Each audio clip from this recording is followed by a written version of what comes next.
Bienvenue dans Entre deux obstacles, le podcast qui vous emmène au cœur du monde équestre. Je suis Alice, passionnée d'équitation et cavalière ayant renoué avec sa passion après 20 ans d'arrêt. À travers ce podcast, je partage avec vous mes découvertes, mes apprentissages, mes rencontres et mes réflexions autour de l'univers du cheval. Que vous soyez cavalier débutant, confirmé ou simplement curieux, j'espère que ces échanges vous inspireront. Allez, en selle, c'est parti pour un nouvel épisode d'Entre deux obstacles.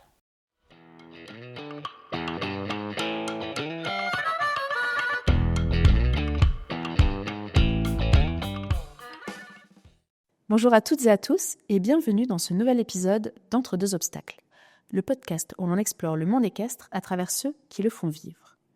Aujourd'hui, j'ai le plaisir d'accueillir Léa Meyer, kinésithérapeute spécialisée dans la rééducation assistée par le cheval et également cofondatrice de Centaure. Bonjour Léa, merci d'être avec moi aujourd'hui. Merci de m'écouter aujourd'hui. Je vais te poser la question que je pose à tout le monde quand on commence nos interviews, c'est qui es-tu et comment es-tu arrivée dans le monde de l'équitation ? Alors, je m'appelle Léa Meyer. J'ai toujours été passionnée des animaux et j'ai été baignée assez jeune dans la pratique de l'équitation. Donc, j'ai commencé à monter à cheval quand j'avais 6-7 ans. Je me souviens plus exactement. Et puis, rapidement, j'ai eu des demi-pensions. Je m'occupais de chevaux. Enfin, voilà. C'était mes petits moments. Ensuite, je suis sortie des cours d'équitation. J'ai fait plus que de la balade. Et j'ai eu mon premier cheval après mes études de kiné. C'était donc en 2017. Locaux, donc un Puras espagnol. Il nous a fallu du temps pour nous apprivoiser, mais on l'a fait et voilà, aujourd'hui, je monte encore à cheval, je fais principalement de la balade. Ok. Et donc aujourd'hui, tu es kinésithérapeute spécialisée dans l'accompagnement par le cheval. Comment est-ce que tu es arrivée donc jusqu'à cette pratique de l'hypothérapie ? Alors du coup, moi j'étais complètement passionnée des animaux et notamment des chevaux et j'étais également passionnée et je suis toujours passionnée de mon métier de kiné et j'ai eu vraiment envie d'allier les deux. Donc voilà, de non seulement travailler avec mes propres chevaux, mais en plus d'y ajouter la pratique de la kiné avec l'aide du cheval pour mes patients humains. Et alors, simplement, comment est-ce qu'on définit l'hypothérapie ? Qu'est-ce que c'est ? Alors l'hypothérapie, c'est de la rééducation et de la réadaptation fonctionnelle de l'humain assisté par le cheval et notamment par le mouvement du cheval. Donc c'est des séances qui se pratiquent en équipe thérapeutique. Ça veut dire qu'on est au moins 2 personnes, donc 2 accompagnants autour du cheval et autour du bénéficiaire. Et idéalement, on est 3 voire 4 même. Parce qu'il y a une personne qui va vraiment mener le cheval, s'occuper du cheval avant, pendant et après la séance. Il y a une personne qui est le thérapeute qui va vraiment définir les objectifs thérapeutiques, sécuriser le patient, etc. Et puis, nous, on aime travailler encore avec une 3e personne, voire une 4e personne qui nous aide à installer le matériel, à éventuellement sécuriser quand le thérapeute a besoin de ses 2 mains, ou même d'être aussi thérapeute et de faire une séance commune. Pour notre part, on travaille parfois avec une orthophoniste ou avec une ergothérapeute qui nous rejoignent et on fait les séances ensemble, ou des médecins rééduques. Enfin voilà, on a plein de pros de santé qui nous rejoignent et qui nous aident dans la pratique de l'hypothérapie. En quoi le cheval, que ce soit sa posture, son mouvement, aide justement dans cette pratique ? Pourquoi est-ce que la pratique est née et un jour on s'est dit, mettons les personnes qui ont besoin sur un cheval, on va réussir à les aider d'une meilleure façon ? C'est une bonne question que tu soulèves là, parce que déjà, pour bien comprendre l'hypothérapie, en fait, c'est différent de l'équithérapie qu'on connaît un petit peu plus. L'équithérapie qui est, quand on regarde les définitions, plutôt un soin psychique médiatisé par la présence du cheval. Et là, comme tu l'as soulevé, c'est plutôt de la rééducation. Donc, on va travailler avec la biomécanique du cheval, on va travailler avec la posture du cheval pour aider les patients. Pourquoi ? Parce que le mouvement du cheval, il est super intéressant d'un point de vue biomécanique pour travailler l'équilibre, la posture, le renforcement, etc., le contrôle postural, etc., mais aussi pour travailler des aspects sensoriels aussi, parce que le cheval et son environnement, c'est super riche.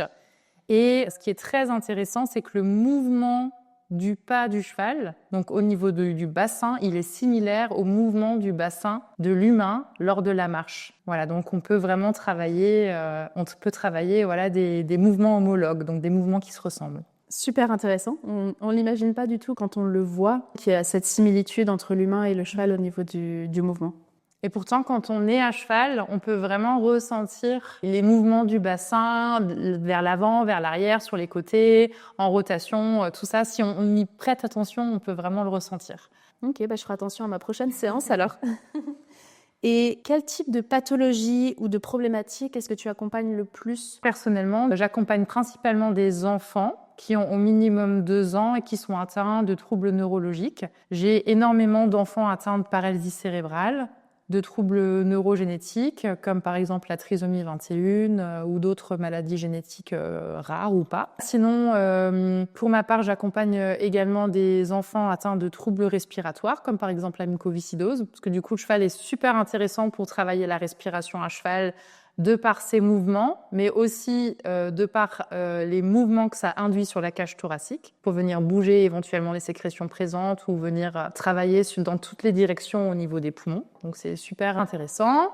Et puis, on a aussi des adultes. Personnellement, j'en ai pas beaucoup. Je pense que j'ai 15% de ma patientèle d'adultes. Et eux, ils sont pour la plupart atteints de troubles neurologiques comme la sclérose en plaques, Parkinson, la maladie de Charcot, etc. Et donc, du coup, pareil, on accompagne avec l'aide du cheval. Ok. Et donc, du coup, quand on voit une séance qui est en travail d'équipe, comme tu nous disais tout à l'heure, jusqu'à parfois 4 personnes accompagnantes, comment on se rend compte que c'est toi la kiné dans ce dispositif mis en place pour le patient? Déjà, les personnes me contactent moi directement en général quand elles recherchent de l'hypothérapie. Donc, ça veut dire que on me trouve sur Internet si on tape kiné formé en hypothérapie. Et donc, les personnes me contactent. Donc, déjà, il y a ce premier contact qui est établi. Et ensuite, au sein de la séance, c'est moi qui vais vraiment évaluer, c'est moi qui vais définir les objectifs et qui vais avoir aussi l'échange avec les bénéficiaires et avec les parents ou accompagnants. Est-ce que peut-être tu peux nous redonner les rôles des personnes avec qui tu travailles sur une séance, on va dire, classique? Donc, il y a toi en tant que kiné et les autres personnes, quels sont exactement leurs rôles dans la séance? Oui. Alors, du coup, il y a Stéphanie qui est la meneuse au sein de l'équipe d'hypothérapie. Donc, Stéphanie, elle s'occupe vraiment du bien-être des chevaux avant, pendant et après la séance. C'est elle qui va également échauffer les chevaux avant les séances, les préparer aussi. Avant l'échauffement, évidemment, il y a la préparation du cheval. Ensuite, il y a les accompagnants. Alors, nous, on travaille principalement avec des stagiaires qui viennent ou avec des professionnels de la santé qui viennent nous rejoindre et avec lesquels on travaille du coup en collaboration. Et ensuite, il y a le thérapeute. Je te disais avant, c'est celui qui va vraiment évaluer et définir les objectifs et qui va la plupart du temps aussi sécuriser, puisque les patients sont toujours tenus, soit au niveau d'un baudrier, au niveau du pantalon ou autre.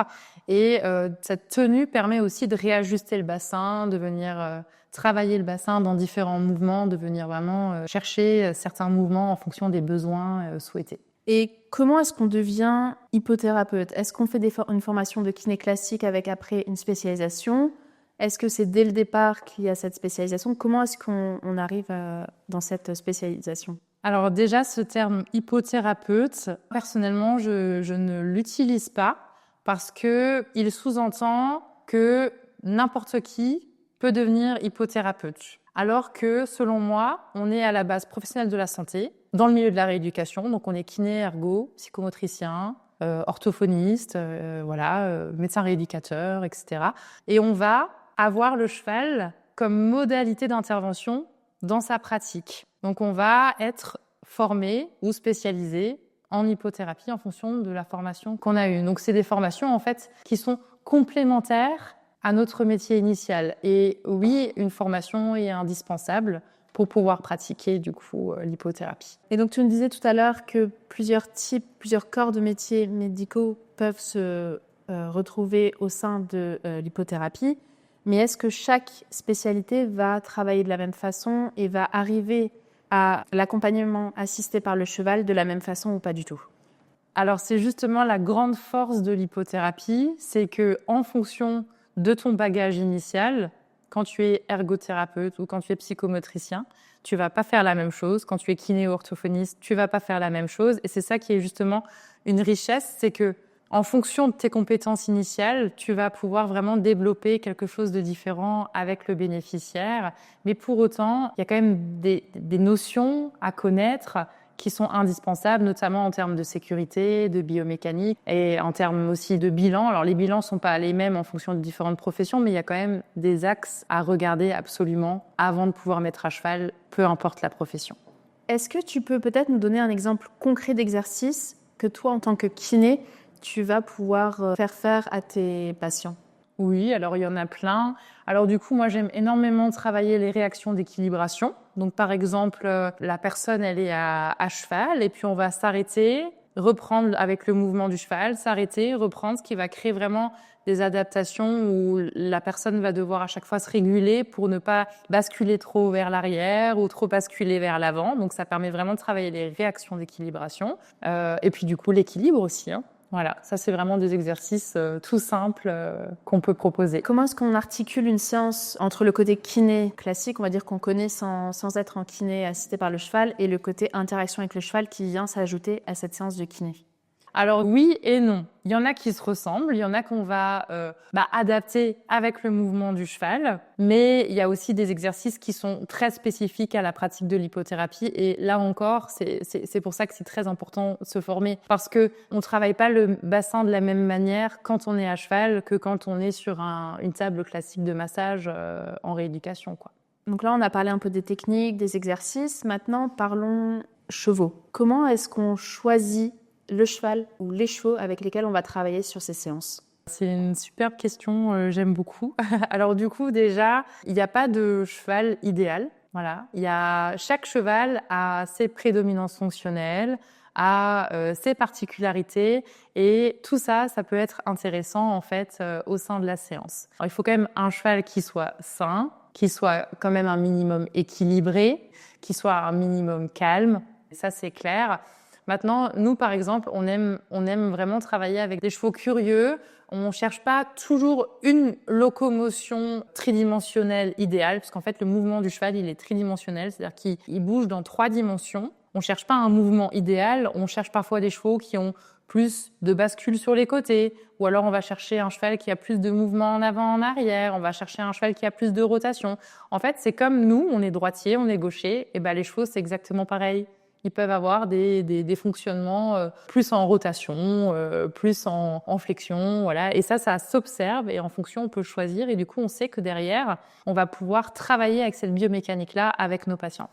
Et donc, est-ce que c'est intéressant d'avoir plusieurs chevaux justement avec des locomotions et des caractères différents pour pouvoir travailler des choses différentes avec les patients? Exactement. Pour ma part, du coup, j'ai 2 chevaux avec des mouvements complètement différents, et ensuite je travaille encore dans une structure équestre où j'ai la chance de pouvoir également exercer avec plusieurs autres chevaux qui ont des locomotions différentes. Et puis ce qui est aussi super important, c'est que les chevaux n'aient pas de douleur, voilà, que les chevaux n'aient pas de douleur et que les chevaux soient dans un bon environnement, un environnement respectueux, quoi. Voilà. Bien sûr. Et est-ce que, là on parle de locomotion, de façon de se mouvoir du cheval, est-ce qu'il y a des traits de caractère?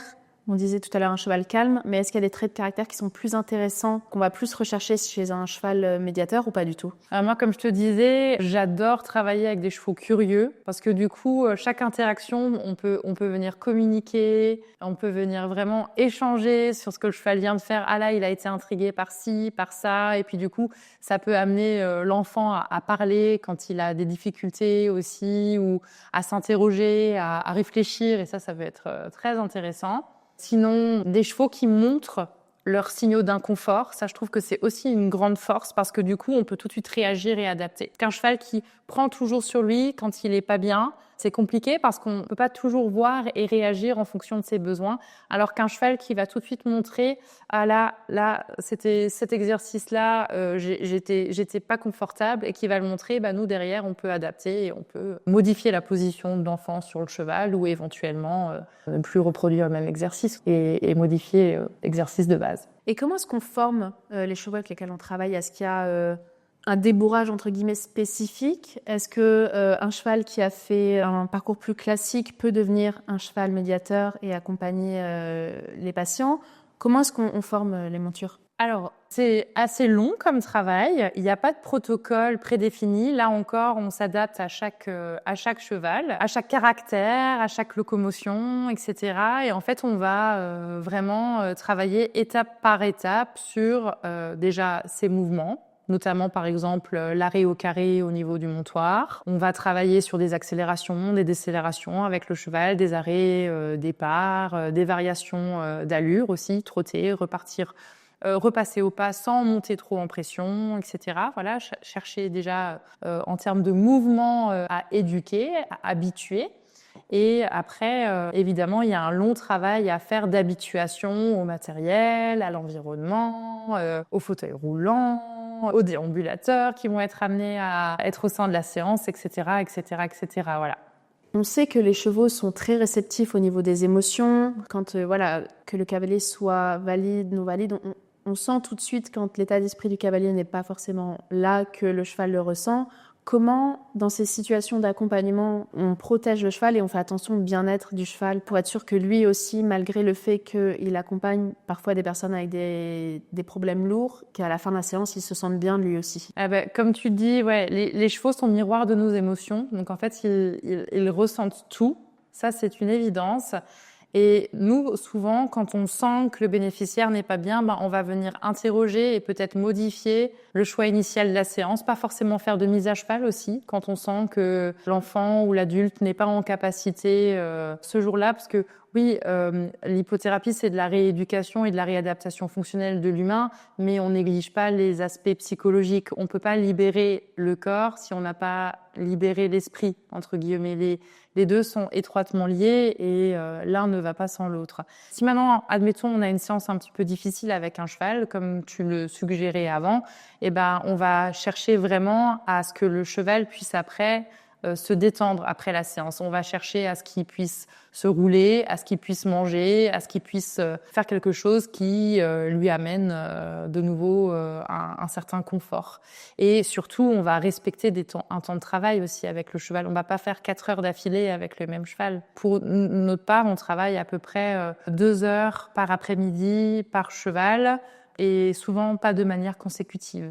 Et nous, on fait ça 2 fois par semaine avec les mêmes chevaux, grand maximum. Donc en général, on va faire 1 heure, puis une grande pause, peut-être encore une fois une demi-heure. Peut-être la fois d'après, on a un petit peu plus de patients. On va faire 30 minutes, on se rend compte que le cheval il a besoin d'une pause à ce moment-là. Et puis ensuite, on va reprendre un petit peu plus tard. Mais jamais plus de 2 heures. Et quand je dis jamais plus de 2 heures, c'est avec l'échauffement et la préparation du cheval aussi.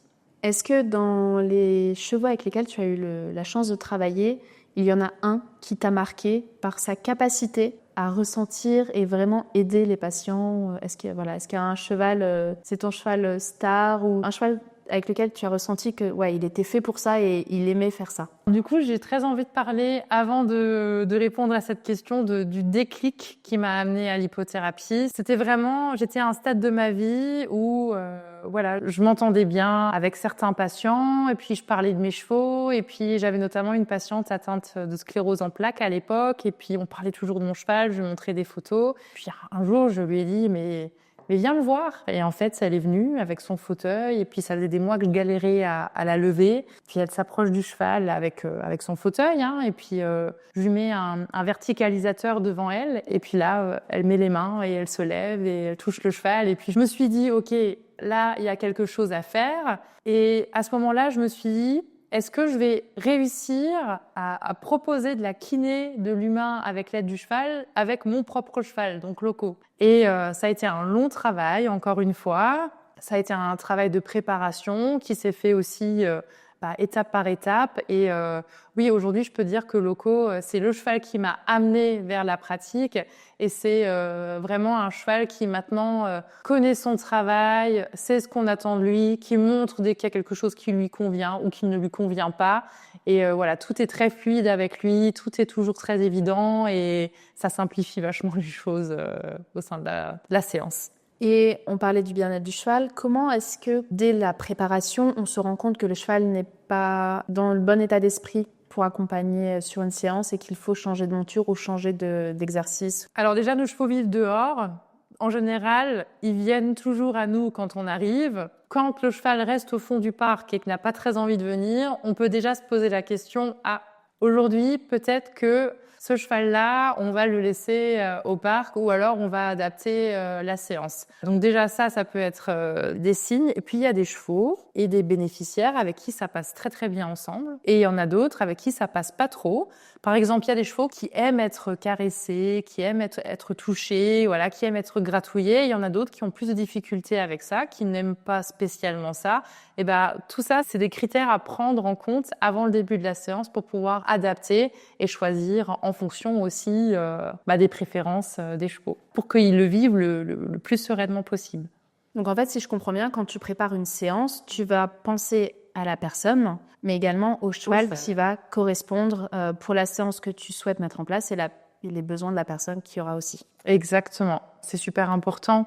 Pour te donner un exemple un petit peu plus concret, on a par exemple un enfant qui, quand il arrive, il court partout, il a besoin de toucher, de câliner, de caresser, de bisouter. Enfin voilà, c'est plus fort que lui. Il veut sentir, il veut être vraiment en contact avec le cheval. On a Loco qui adore ça, qui adore être gratouillé, qui adore être câliné. Et puis on a Moon qui a une proxémie qui est moins grande, qui n'a pas forcément toujours envie, moi j'adapte en fonction. Voilà. Après, quand j'ai besoin vraiment de travailler un mouvement spécifique et que ce jour-là, j'aimerais vraiment travailler, je sais pas, moi je dis un truc au pif, la rotation du bassin de cet enfant-là, et j'ai besoin du coup de travailler avec le mouvement de Moon, je vais expliquer à l'enfant, ça va être aussi un apprentissage. Et voilà, et puis derrière, je sais que je vais devoir adapter la séance pour que ce soit vécu le plus positivement aussi possible pour la jument et que derrière, peut-être, je vais pas mettre une séance juste après.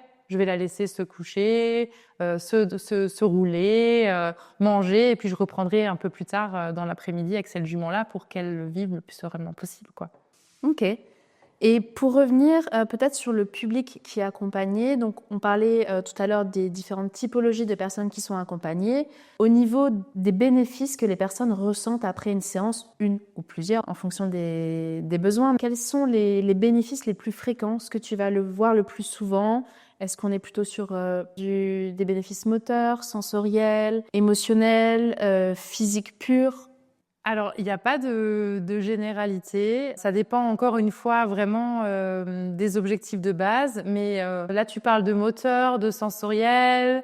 Les deux sont tellement étroitement liés que j'arriverai pas maintenant à dissocier plus un bénéfice qu'un autre par rapport aux deux aspects que tu viens de citer. Maintenant, la plupart du temps, ce qui nous est relaté par les bénéficiaires, c'est vraiment waouh, je marche mieux. Je me sens mieux dans mon corps, je bouge mieux, j'ai moins peur, je suis plus autonome, je tombe moins, je monte mieux les escaliers, je descends mieux les escaliers, ça m'aide beaucoup. Mon périmètre de marche, il a augmenté. Voilà, ça, on va vraiment avoir des retours comme ça. Ou les enfants vont nous dire « Ah, j'arrive maintenant à faire du vélo sans les petites roues ». Où les parents vont nous dire « Ah, ce week-end, l'enfant, il a réussi à faire de la trottinette tout seul. » Et puis, en fait, nous, du coup, on note en fonction de ce qu'on avait planifié dans notre petit bilan. Voilà, il y a eu ça, lien avec ci, avec ça. Et puis, on fait des tests intermédiaires pour vérifier tout ça, quoi. En général, quand tu vois un patient pour la première fois, est-ce qu'il y a un nombre de séances type en fonction des besoins ou est-ce qu'on s'adapte vraiment à la personne et certaines personnes en 5-6 séances par exemple ça va aller beaucoup mieux, d'autres vont prendre beaucoup plus de temps.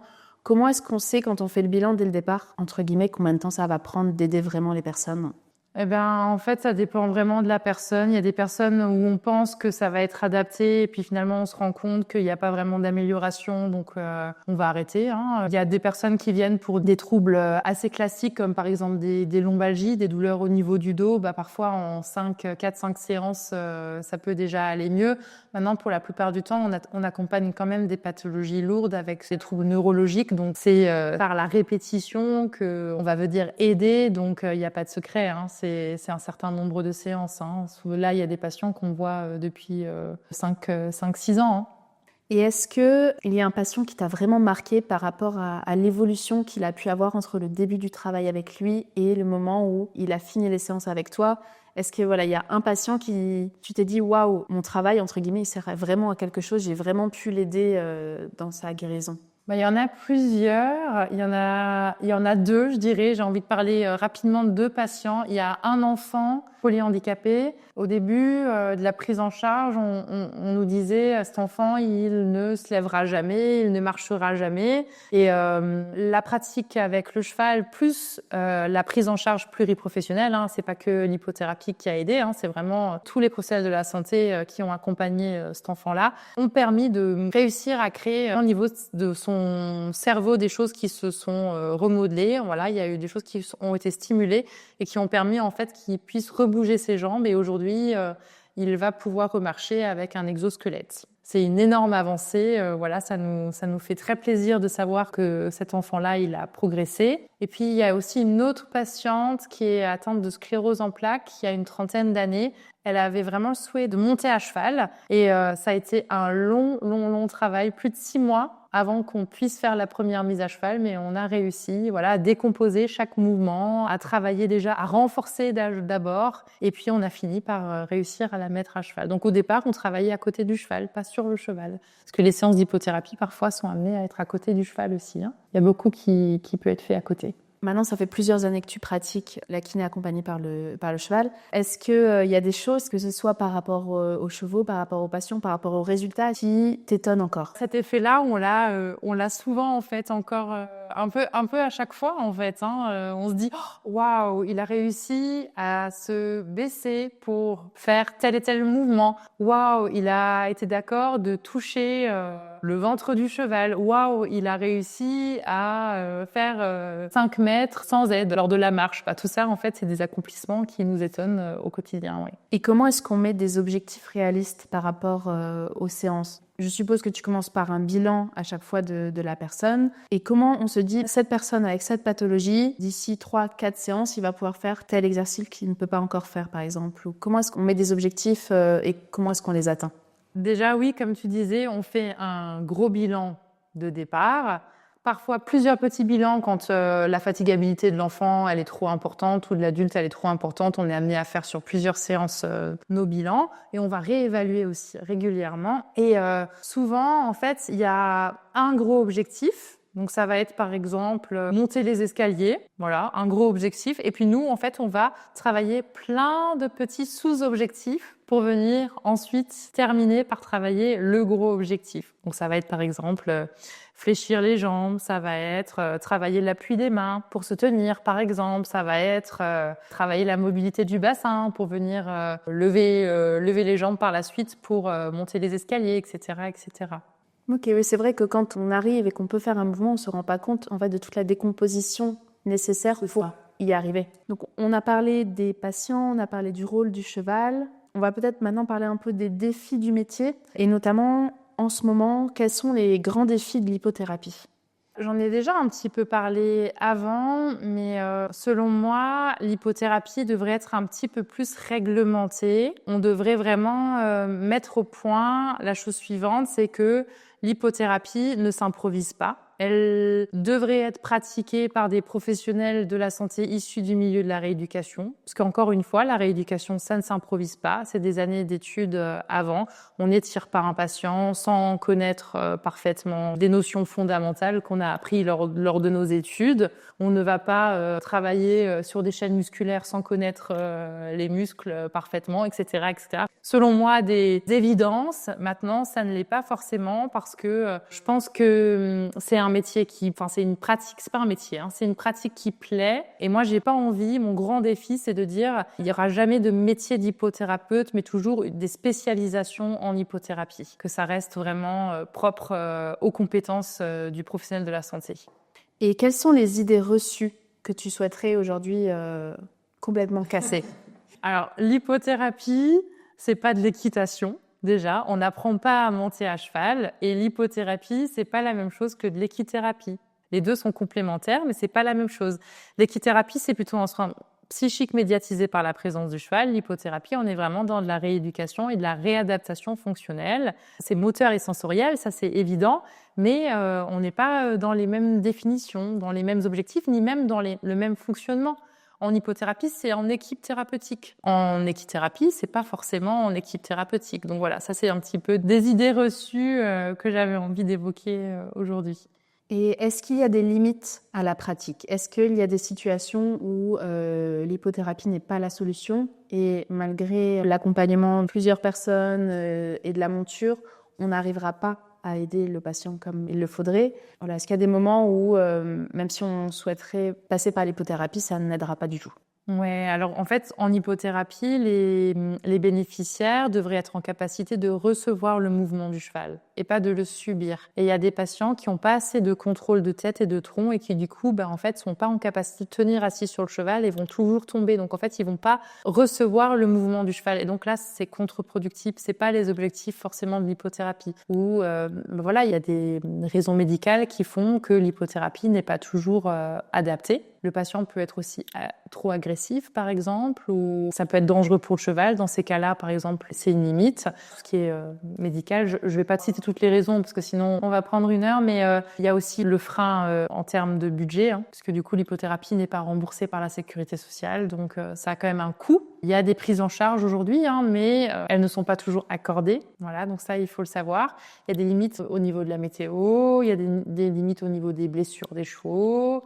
Il y a des limites au niveau de l'environnement. Est-ce que ce jour-là, il y a le bûcheron qui fait son bois et les chevaux n'ont pas du tout l'habitude? C'est la première fois que ce bûcheron vient à cet endroit-là. Voilà, ça, c'est des limites pour moi parce qu'en fait, on va peut-être pas faire la séance ce jour-là pour X raisons. Oui, puisqu'on travaille avec de l'humain et l'environnement et le cheval aussi qui a ses besoins. Et comment est-ce que tu vois l'évolution de l'hypothérapie dans les prochaines années? Alors, j'aimerais énormément qu'il y ait plus de reconnaissance. Ça, c'est vraiment important. Pour ce faire, forcément, il faut qu'il y ait des formations qui soient aussi plus reconnues, plus valorisées aussi. À partir du moment où il y a des formations qui seront plus valorisées et réservées du coup aux professionnels issus du milieu de la rééducation pour former les thérapeutes de demain, spécialisés en hypothérapie, j'ai bon espoir qu'il y ait un petit peu plus de prise en charge aussi pour que les patients aient plus de remboursement et que la pratique soit plus accessible et abordable. Tu es également cofondatrice de Centaure. Est-ce que tu peux nous parler de ce projet un petit peu? D'où vient le nom? Comment est-ce que tu as créé cette entreprise? Comment est-ce que Centaure est né?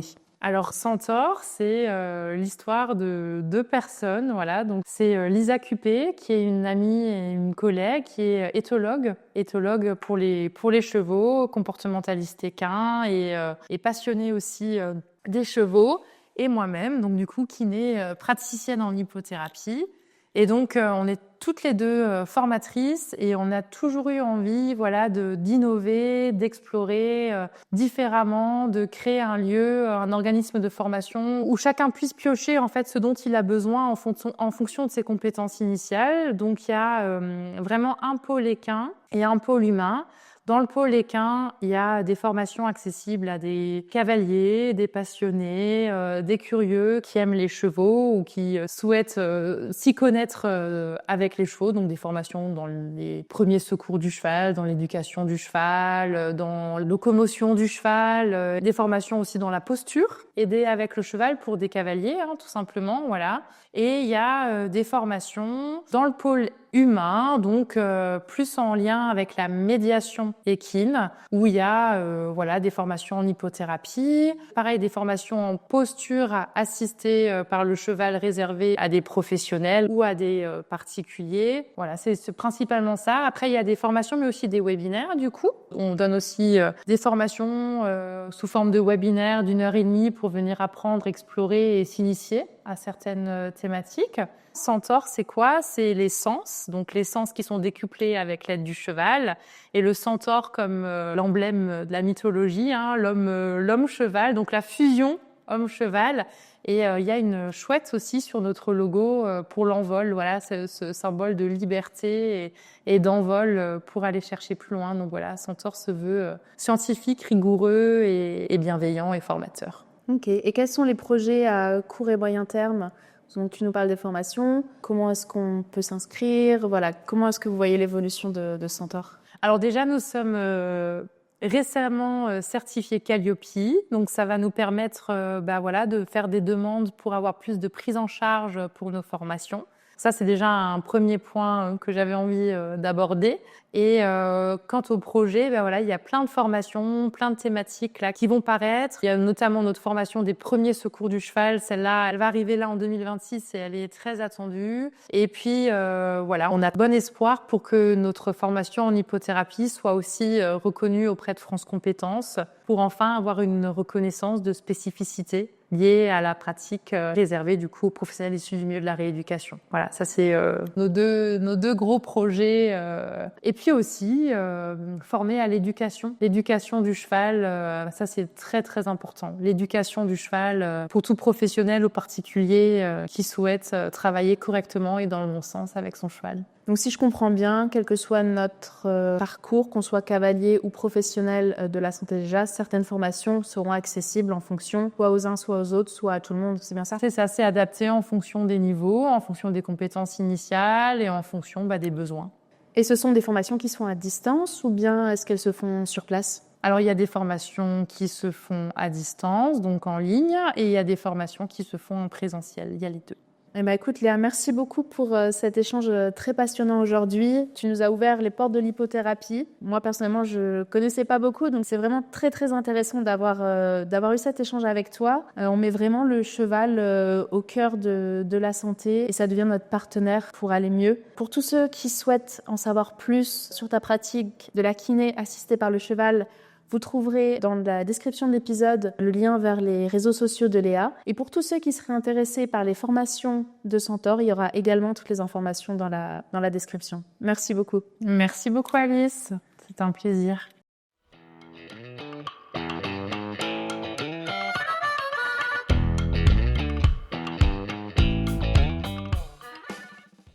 Merci d'avoir écouté cet épisode d'Entre deux obstacles. J'espère qu'il vous a plu.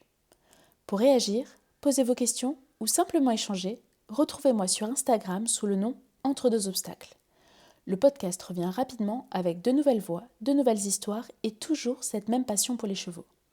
À très vite et d'ici là, prenez soin de vous et de vos chevaux.